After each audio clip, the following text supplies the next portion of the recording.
জনাব তারেক রহমান, জার্মানির Deutsche Welle থেকে আপনাকে স্বাগত জানাচ্ছি। Thank you so much. 12ই ফেব্রুয়ারি বাংলাদেশে জাতীয় নির্বাচন ও গণভোট। তো এই নির্বাচন কতটা সুষ্ঠু হবে বলে আপনি আশাবাদী? আমরা আশা করছি যে নির্বাচনটা সুষ্ঠু হবে। মানুষ প্রত্যাশা করছে যে নির্বাচনটা সুষ্ঠু হবে। আমরা আশাবাদী। 17 বছর পর আপনি বাংলাদেশে এসেছেন, আপনি নির্বাচনে ছিলেন নানা কারণে। তো এই 17 বছর পর আসার পরে আপনার দল গোছানো, নির্বাচনের জন্য প্রস্তুতি নেওয়ার ক্ষেত্রে আপনার কাছে সবচেয়ে বড় চ্যালেঞ্জ কোনটা ছিল? মানে নির্বাচনের আগে বড় চ্যালেঞ্জ কোনটা ছিল বলছেন? জি। চ্যালেঞ্জটা হয়তো কিছুটা খুব সম্ভবত আমারই ছিল যে স্বাভাবিকভাবে এত বছর পরে এসেছি, আসার পরে মানুষের চোখে মুখে একটা প্রত্যাশা দেখেছি, একটা এক্সপেকটেশন দেখেছি। এটা তো গেল রাজনৈতিক দিক। আসার 5 দিন পরেই আম্মা মারা গেলেন। উনি অসুস্থ ছিলেন অনেক দিন ধরে, উনি মারা গেলেন। স্বাভাবিকভাবে এটাও একটা খুব কষ্টকর বিষয় আমাদের সবার জন্য। কাজেই আমরা পরিবার যে একসাথে বসে নিজেদের কষ্টটা ভাগ করে নিব, সেই সুযোগটা বা সময়টা হয়নি, কারণ আমরা একদম নির্বাচনের ডামাডোলের ভিতরে। কাজেই পুরো জিনিসটাকে নির্বাচনী ডামাডোল, ব্যক্তিগত বিষয়টা, আম্মার বিষয়টা, দুটোকে সামঞ্জস্য করা, এই জিনিসটাকে সামনে নিয়ে যাওয়া, এটাই আসলে আমার কাছে সবচেয়ে বড় চ্যালেঞ্জিং ছিল। আমি ব্যক্তিগতভাবে মনে করি যে হয়তো এই চ্যালেঞ্জটা মোটামুটিভাবে মোকাবেলা করতে সক্ষম হয়েছি আমি। এবার তো অনেক ভোটার যারা হচ্ছে তরুণ এবং প্রথমবারের মতো ভোট দিতে যাচ্ছেন, গত 3টি নির্বাচন, বিতর্কিত নির্বাচন আপনি জানেন, যে ফলে মানুষের মধ্যে একটা বাড়তি আগ্রহ রয়েছে। তো তরুণদেরকে মানে আগ্রহী করতে বা তরুণদের কাছে পৌঁছাতে আপনার দলের পক্ষ থেকে কি আলাদা করে বা বিশেষ করে কোনো কিছু করা হয়েছে যেটাতে তরুণরা একটু আকৃষ্ট হতে পারে? দেখুন, আপনি যদি আমাদের ম্যানিফেস্টোটা দেখে থাকেন, যেটা আমরা কয়েকদিন আগে জাতির সামনে উপস্থাপন করেছি, এখানে কিন্তু আমরা সমাজের তরুণ যাদের কথা বলছেন তাদের জন্য যেরকম আমরা রেখেছি যে আমরা দেশের মানুষের সমর্থনে ইনশাল্লাহ আমরা সরকার গঠনে সক্ষম হলে পরে তরুণদের জন্য আমরা কি কি উদ্যোগ গ্রহণ করব।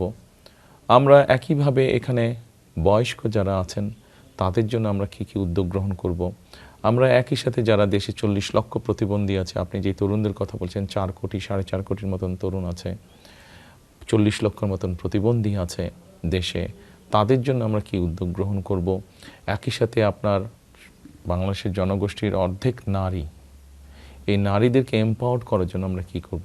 আমরা সকল শ্রেণী পেশার জন্যই আমরা একটি পরিকল্পনা রেখেছি, কর্মসূচি রেখেছি, কোনো পার্টিকুলার না, সকলকে নিয়ে। কারণ দেশটা গঠন করতে হবে সকলকে নিয়ে, কোনো একক কাউকে নিয়ে আমরা দেশটা গঠন করতে পারি না, সকলকে নিয়েই করতে হবে। সেজন্য একটি পরিপূর্ণ রাজনৈতিক দল হিসাবে আমরা সকলের জন্যই কর্মসূচি রেখেছি।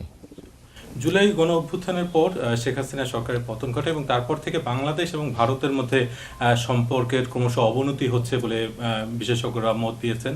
তো এই যে সম্পর্ক, এবং অতীতে দেখা গেছে যে গত 1 দশকে অনেকে মনে করেন যে ভারতের সঙ্গে বিএনপির একটা দূরত্ব রয়ে গেছে এবং সেই দূরত্বটা ঘোচানো যায়নি। তো ভবিষ্যতে আপনার মানে ভারতের প্রতি বা ভারতের সঙ্গে সম্পর্কের ক্ষেত্রে আপনার অবস্থান কি হবে? দেখুন, আপনি যেটা বললেন যে দেখা গিয়েছে যে বিএনপির সাথে তাদের একটা দূরত্ব আছে, অবশ্যই আমরা যদি দেখি যে এমন কোনো চুক্তি হচ্ছে যেটা বাংলাদেশের মানুষের স্বার্থের পরিপন্থী, বাংলাদেশের স্বার্থের পরিপন্থী, বাংলাদেশের মানুষের স্বার্থের সাথে সেটা যাচ্ছে না, দেশের স্বার্থের সাথে যে যাচ্ছে, সেটা যে কোনো দেশের সাথেই হোক না কেন, তাদের সাথে তো স্বাভাবিকভাবে দূরত্ব হবে। কারণ আমি তো প্রতিনিধিত্ব করি আমার দেশের মানুষকে, আমার দেশকে প্রতিনিধিত্ব করি। কাজেই যে কোনো 2 দেশের মধ্যে যদি কোনো চুক্তি হয় যেটা আমার দেশের স্বার্থের সাথে যাবে না, সেক্ষেত্রে যে কারোর সাথেই আমাদের এরকম হতে পারে দূরত্ব। কাজে আমাদের কাছে সবচেয়ে প্রায়োরিটি হচ্ছে আমাদের দেশের এবং দেশের মানুষের স্বার্থ যেখানে আছে, যেখানে স্বার্থটা, আমার দেশের স্বার্থটা আমার কাছে প্রায়োরিটি, দেশের মানুষের স্বার্থটা প্রায়োরিটি। আমরা সেই দৃষ্টিকোণ থেকেই কারোর সাথে সম্পর্ক কেমন হবে সেটা নির্ভর করবে। ভূ রাজনৈতিক প্রেক্ষাপটে দেখা যাচ্ছে যে চীনের একটা বাড়তি আগ্রহ আছে বাংলাদেশ নিয়ে। তো আপনার কি এরকম কোনো পদক্ষেপ আছে? চীনের জন্য কি আলাদা কোনো নীতি বা চীনের ক্ষেত্রে একরকম সম্পর্ক, ভারতের ক্ষেত্রে একরকম সম্পর্ক, এরকম কি কোনো ব্যাপার ঘটার কোনো সুযোগ আছে কিনা? আমি মাত্র মনে হয় বললাম যে অ্যাকচুয়ালি আমার কাছে প্রায়োরিটি হচ্ছে, আমাদের দলের কাছে প্রায়োরিটি হচ্ছে, দেখুন বর্তমান বিশ্বে যদি আমরা চিন্তা করি, আমাদের সাথে বিভিন্ন দেশের সম্পর্ক থাকে, আমরা একা বসবাস করতে পারবো না। এটা নর্মালি বলা হয় গ্লোবাল ভিলেজ এখন পৃথিবীকে। কাজেই আমাদের দেশের মানুষ বিভিন্ন দেশের সাথে ব্যবসা বাণিজ্য করবে, আমাদের দেশের মানুষ বিভিন্ন দেশে যাবে চাকরি বাকরি বিভিন্ন কারণে। কাজেই সেই জন্যই আমি বলেছি যে আমার দেশের স্বার্থ যেখানে বজায় থাকবে, দেশের মানুষের স্বার্থ যেখানে বজায় থাকবে, আমাদের সাথে তাদের সম্পর্ক ভালো হবে। যাদের সাথে আমাদের স্বার্থ বজায় থাকবে না, স্বার্থ ঠিক থাকবে না, দেশের মানুষের স্বার্থে প্রায়োরিটি পাবে না, স্বাভাবিকভাবে তাদের সাথে তার সম্পর্ক গভীর হওয়ার কোনো কারণ নেই। একটি আন্তর্জাতিক সংবাদ মাধ্যমকে আপনি কয়েকদিন আগে বলেছেন যে বিএনপি কোনো রকম ঐক্য সরকার বা জাতীয় সরকার গঠনের পরিকল্পনা নেই জামায়াতের সঙ্গে, কিন্তু জামায়াত বলছে যে তারা যদি সুযোগ পায় তারা বিএনপির সঙ্গে এখনও তারা ঐক্য সরকার করতে রাজি এবং তারা আমন্ত্রণ জানাবে আর কি। সেক্ষেত্রে কি আপনি সেই আমন্ত্রণ গ্রহণ করবেন, এরকম কোনো ব্যাপার হবে? দেখুন আলহামদুলিল্লাহ আমরা ভেরি কনফিডেন্ট যে ইনশাল্লাহ বাংলাদেশের মানুষের রায় আমরা পাবো, আমরা সরকার গঠনে সক্ষম। এককভাবে আমরা ইনশাল্লাহ সরকার গঠন করতে সক্ষম হব। সেক্ষেত্রে তো কাউকে অপোজিশনে থাকতে হবে, কারণ একটা ব্যালেন্স রাষ্ট্র যদি হতে হয়, ব্যালেন্স সরকার যদি হতে হয়, তাতে সেক্ষেত্রে অপোজিশনে থাকতে হবে কাউকে। সবাই সরকারে চলে আসলে কেমন করে দেশ চলবে? আরেকটি বিষয় একটু জানতে চাচ্ছি যে বাংলাদেশে প্রায় 13 কোটি ভোটার এবং তার অর্ধেকের মতোই নারী, কিন্তু আমরা দেখতে পাচ্ছি যে রাজনৈতিক দলগুলো যে প্রার্থী মনোনয়ন দিয়েছেন তার মধ্যে নারীর সংখ্যা খুবই কম। আপনি বিষয়টা কিভাবে দেখছেন যে নারীর এই যে অংশগ্রহণের যেটা একটা খুবই কম, এর ফলে তাদের ক্ষমতায়নের পথে কোনো বাধা তৈরি হচ্ছে কিনা? দেখুন বিষয়টাকে আমি অন্যভাবে দেখি। আপনি যদি সত্যিই বিষয়টাকে মেইন করেন যে নারীকে ক্ষমতায়ন করতে হবে, তাহলে দেখুন একটু পিছন থেকে শুরু করতে হবে। সেটা হচ্ছে যে দেখুন বেগম খালেদা জিয়া যখন এর আগে দেশ পরিচালনার দায়িত্বে ছিলেন, তখন উনি একটি পরিকল্পনা বাস্তবায়ন করেছিলেন এবং সেটা হচ্ছে মেয়েদের শিক্ষা ব্যবস্থা ক্লাস 1 থেকে 12 পর্যন্ত উনি ফ্রি করে দিয়েছিলেন। এটি হচ্ছে নারী সমাজকে এম্পাওয়ার করার প্রথম একটি পদক্ষেপ, অর্থাৎ আপনি একজনের শিক্ষার সুযোগ আপনি তৈরি করলেন। আমরা যেটা সিদ্ধান্ত গ্রহণ করেছি ইনশাল্লাহ সামনে আমরা 12 তারিখে আমরা সরকার গঠন করে সক্ষম হলে নারীদের এই শিক্ষার সুযোগটা আরও হায়ার ক্লাস পর্যন্ত আমরা নিয়ে যাব। এটা হলো 1 নম্বর। দ্বিতীয়ত হচ্ছে আপনি নিশ্চয়ই শুনেছেন বা জানেন আপনি যে আমরা দেশের প্রত্যেক হাউস ওয়াইফের জন্য আমরা বিশেষ করে এটা প্রথমে আমরা শুরু করবো প্রান্তিক জনগোষ্ঠী থেকে যারা মোর ডিজার্ভ করে ব্যাপারটা, আমরা একটি ফ্যামিলি কার্ড দিতে চাই। এই ফ্যামিলি কার্ডটার মাধ্যমে আমরা তাকে একটি রাষ্ট্র বা সরকার থেকে একটা সহযোগিতা দিব তাকে। আমরা এই ফ্যামিলি কার্ডটা যখন পাবে সে মানসিকভাবে সে এম্পাওয়ার্ড ফিল হবে এবং সহযোগিতা যখন কন্টিনিউ করবে আস্তে আস্তে কিন্তু অর্থনৈতিকভাবে সে স্বাবলম্বী হবে। একদিকে আমরা চেষ্টা করছি নারীদেরকে শিক্ষার আলোয় আলোকিত করতে, একই সাথে আমরা তাদেরকে অর্থনৈতিকভাবে স্বাবলম্বী করে তুলছি। বিষয়টা হচ্ছে এরকম, আমরা শুধু কথার কথা বলে আমরা হয়তো কিছু নমিনেশন বা কিছু ইম্পর্টেন্ট জায়গায় কিছু নারীকে আমরা দিয়ে দিলাম।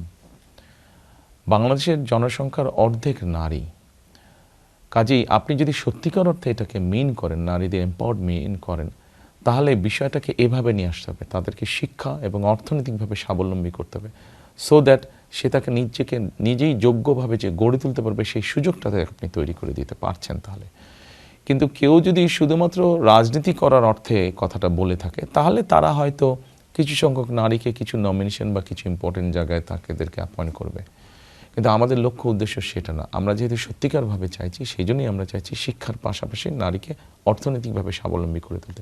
তাহলে সে তার নিজ যোগ্যতাতেই, আপনি যদি নির্বাচনের কথা বলে থাকেন, সেটি যে কোনো পর্যায়ে নির্বাচন, লোকাল পর্যায়ে হোক, জাতীয় পর্যায়ে নির্বাচন হোক, সে তার নিজ যোগ্যতা বলে সেই নমিনেশন সে আদায় করেই নিতে সক্ষম হবে। আপনি যদি বিভিন্ন গুরুত্বপূর্ণ সরকারি জায়গায় নিয়োগদান বলেন, সে তার নিজ যোগ্যতাতেই সেটা অর্জন করে নিতে পারবে। বিষয়টিকে আমরা লং টার্মে নিয়ে যেতে চাচ্ছি, ধীরে ধীরে একটি স্থায়ীভাবে জিনিসটাকে গড়ে তুলতে চাচ্ছি আমরা যখন কথা বলি নারী ভোটারদের সঙ্গে, তাদের কারো মধ্যে এক ধরনের ভয় বা উৎকণ্ঠাও কাজ করছে যে 12 তারিখের পরে কি হবে, তারা কতটা নিরাপদ থাকতে পারবেন বা তাদের উপরে কোনো ধরনের বিধিনিষেধ আরোপ হবে কিনা। তাদের উদ্দেশ্যে আপনার কি কোনো বার্তা আছে? আপনি যেই বিষয়গুলো বললেন এটি অবশ্যই আমাদের পক্ষ থেকে নয়, এটি বাংলাদেশে কিছু কিছু অন্য রাজনৈতিক দল আছে যাদের বিভিন্ন কথাবার্তা বা বিভিন্ন তাদের সোশ্যাল মিডিয়াতে তাদের বিভিন্ন স্টেটমেন্টের মাধ্যমে এই ধারণাগুলো জন্মিয়েছে মানুষের মাঝে বা নারীদের মাঝে।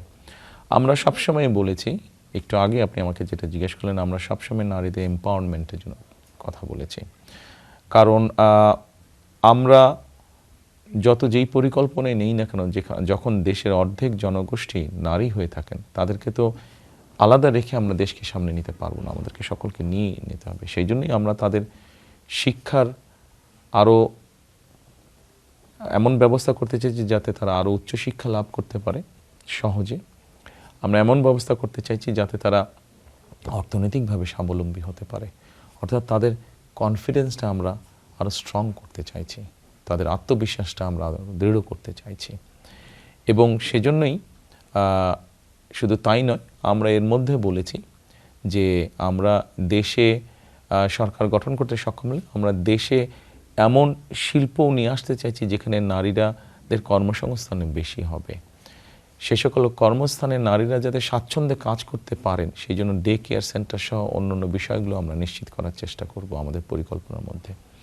আমরা এটাও বলেছি যে নারীরা যাতে নিরাপদে যাতায়াত করতে পারেন, ঢাকা শহর সহ বড় শহরগুলোতে আমরা নারীদের জন্য ইলেকট্রিক বাস ইন্ট্রোডিউস করবো, যেটা শুধু নারীরাই ব্যবহার করবেন এবং সেই বাস পরিচালনাও করবেন নারীরা। কাজে আমাদের অবস্থান থেকে, আমাদের দলীয় অবস্থান থেকে আমরা পরিকল্পনা রেখেছি যেগুলো আমরা ইনশাল্লাহ বাস্তবায়ন করব সুযোগ পেলে, যাতে করে নারীরাদেরকে যত বেশি নিরাপত্তা নিশ্চিত করা যায়। জুলাই গণ অভ্যুত্থানের পর সন্ত্রাস বিরোধী আইনে আওয়ামী লীগকে নিষিদ্ধ করা হয়েছে রাজনীতিতে, ফলে আওয়ামী লীগ এই নির্বাচনে অংশ নিতে পারছে না এবং কোনো বিশেষজ্ঞ এরকম মত দিচ্ছেন যে আওয়ামী লীগ অংশ না নেয় এই নির্বাচন অংশগ্রহণমূলক হচ্ছে না। তো এই বিষয়টা আপনি কিভাবে দেখছেন? দেখুন, এটা তো পুরো রাজনীতি। আমরা রাজনীতি করি মানুষের জন্য, মানুষের সমর্থন নিয়ে,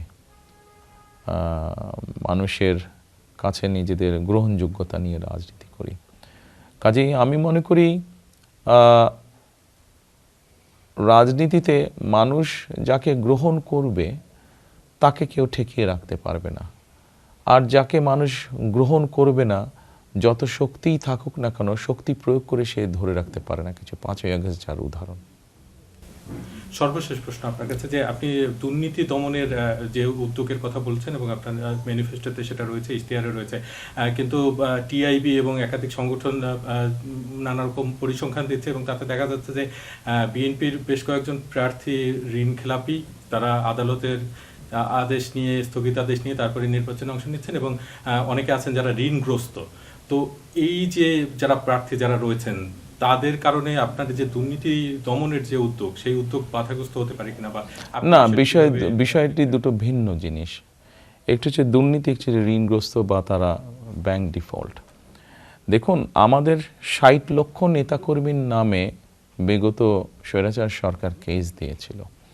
আমাদের নেতাকর্মীদের, আপনি যেহেতু সাংবাদিক আপনি খুব ভালো করেই জানেন, খুব সম্ভবত আপনারা এরকম নিউজও করেছেন আপনাদের চ্যানেলে, আমাদের দলের মধ্যে যারা আছেন, যারা আমাদের দলীয় রাজনীতির সাথে আছে, যারা ব্যবসা বাণিজ্য করে, তাদেরকে বিভিন্নভাবে হ্যারাস করা হয়েছে, তাদের ন্যায্য অধিকার থেকে তাদেরকে বঞ্চিত করা হয়েছে, তাদের ব্যবসা বাণিজ্য চলতে দেওয়া হয়নি, তাদেরকে ব্যবসা বাণিজ্যকে বাধাগ্রস্ত করা হয়েছে, তাদের ন্যায্য ব্যাংক লোন যেটা আছে সেটা তাদেরকে দেওয়া হয়নি, ইচ্ছাকৃতভাবে তাদের ব্যবসা প্রতিষ্ঠানকে সিক করে দেওয়া হয়েছে গত 16 বছর ধরে।